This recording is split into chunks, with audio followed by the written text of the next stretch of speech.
tried to look after Patrick. I definitely tried to step in on lots of occasions. He didn't really need protecting, but he did really, because the opposition realised we'd be down to 10 men quite quickly.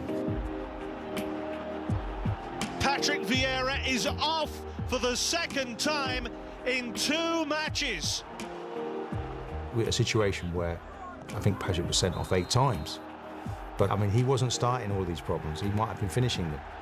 I cannot accept that people tell their players to go on the field and just try to upset the player. Sometimes players who get out of a game by not trying to play football and just come on the field and try to upset players who try to play football. That's a clumsy challenge by Van Nistelrooy. And it's Vieira who's got a red card. And it's all kicking off here suddenly. They're thinking Van Nistelrooy's made a lot of it. Arsenal feel that Van Nistelrooy didn't help the situation when Patrick was sent off. What's your opinion to that? Well... They thought it was provocation. No comment.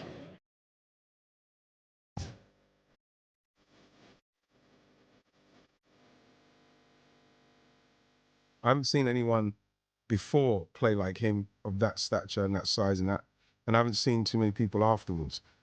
I think that he's revolutionized it in the way that people have tried to emulate that kind of player. There's no one else like him, no one.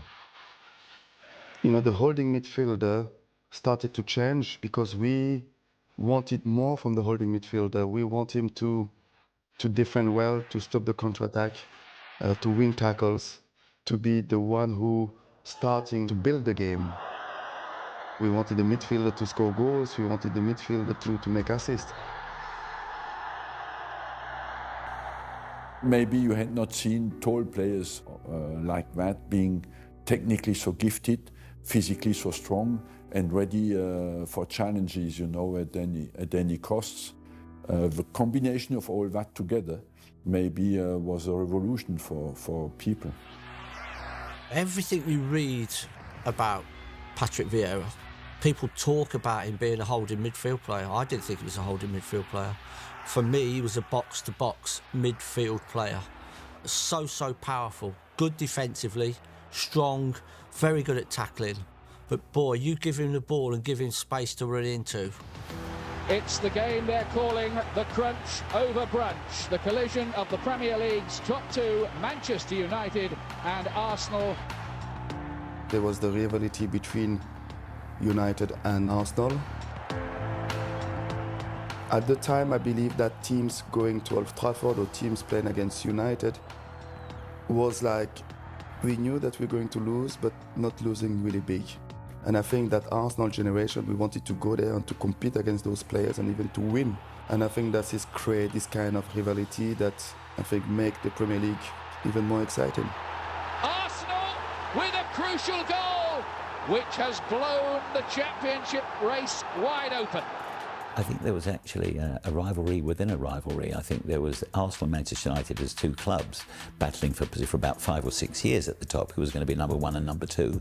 And then there was an internal battle between Patrick and Roy Keane. And it was at the time where United was really dominant in the Premier League, and as a French players coming to the league and just wanted to compete against the best team, the best player, and I don't think he really liked it very much because he used to dominate the league, I would say. Roy Keane was really important for them. Everything went through him, and so of course that was a bit of a clash. And so they targeted Patrick. They knew Manchester United were very good at that.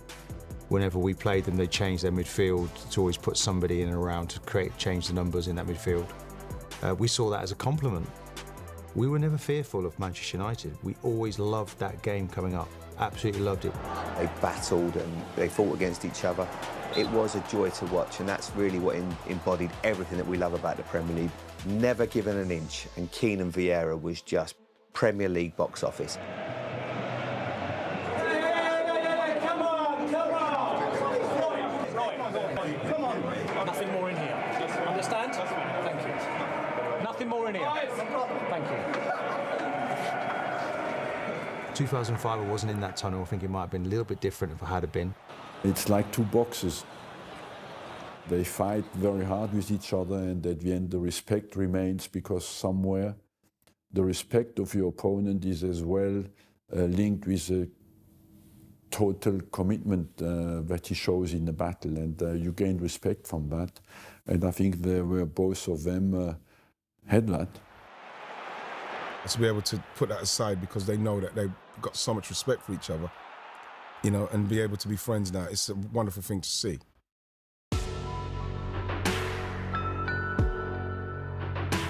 He wanted to win, he desperately wanted to win, and within 2 years of arriving at Arsenal, he'd won a double with Arsenal and a World Cup winners medal. No way would we have achieved what we did without Patrick Vieira in that team. Anelka. Patrick Vieira with an absolutely marvellous goal. That is the generation where the core of that team was really British, I would say, experience, competitiveness. They had a drive to go to any ground and just to put their body on line to win games. We have this kind of technical quality ability because we had Dennis Bergkamp and of course having Anelka, Overmars who have the pace and the ability to run in behind and to score goals. That was a really competitive team. They have obliterated Manchester United.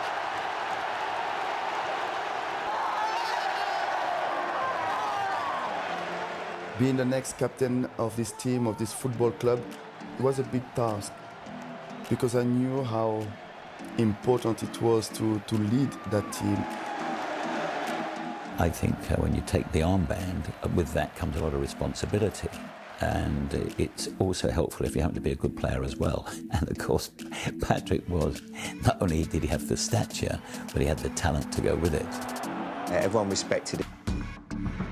And I spoke to a couple of players before accepting the role and responsibility because you had Lee Dixon in the team, you had David Seaman, you had Dennis Bergkamp, and I went to them and I spoke to them about what they thought was about me being a captain, and all of them gave me the support and told me that I had a shoulder to take that responsibility. A certain way he wanted to do things, and he led from the front in his performance. As time went on, he became more vocal, and he became a very proud captain. We're talking about somebody who was perfect after Tony, just perfect.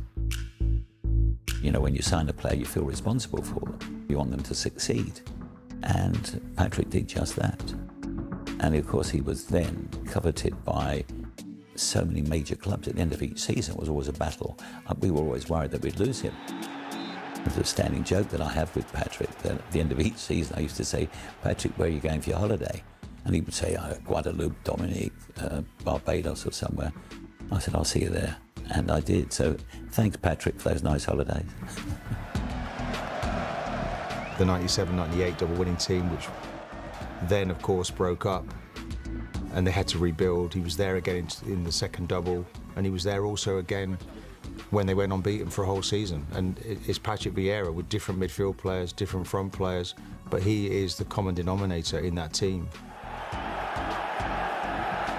Here come the Arsenal players on what is obviously a huge, huge night for them. Appointed Old Trafford tonight will give Arsenal their second league and FA Cup double in 4 years. Ljungberg is broken from his Freddie Ljungberg, and Wiltor must score surely, and does! Arsenal are champions this time, and Arsène Wenger completes a league and FA Cup double for the second time. Winning the title was really special. It was a fantastic moment. But what makes it a little bit sweeter is to win it at Old Trafford. And you can look at, I have these images about us celebrating in front of our supporters, and we stayed there for hours because we wanted to enjoy that moment, because that moment may not gonna happen again. So my career in the Premier League. And City, with Mancini as a manager at the time, gave me that opportunity. And he's still a really special football club for me, because the pathway that I'm into today, into managing, they are the one who opened the door for me. I wanted to coach. And City put out the pathway for me to grow, because I had the under 23. I went to New York City, who is part of the City family, and that allowed me to experience myself, to learn about the coaching job. And today I'm at Palace, and that has a lot to do with Manchester City giving me those experiences. And it's no surprise now why he's doing a good job as a manager, because he lived for the game, loved football. I think he's being inducted into the Hall of Fame for a very good reason, because he deserves to be there. He left his imprint on the Premier League as an extraordinarily talented player. I know what he brought to us, and it was special. You won't be able to speak about midfielders in the Premier League without mentioning Patrick Vieira's name. That's for absolute sure.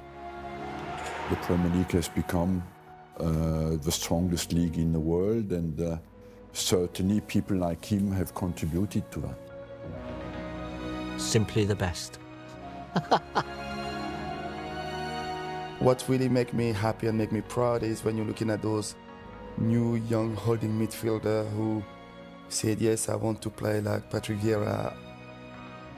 This is something really special.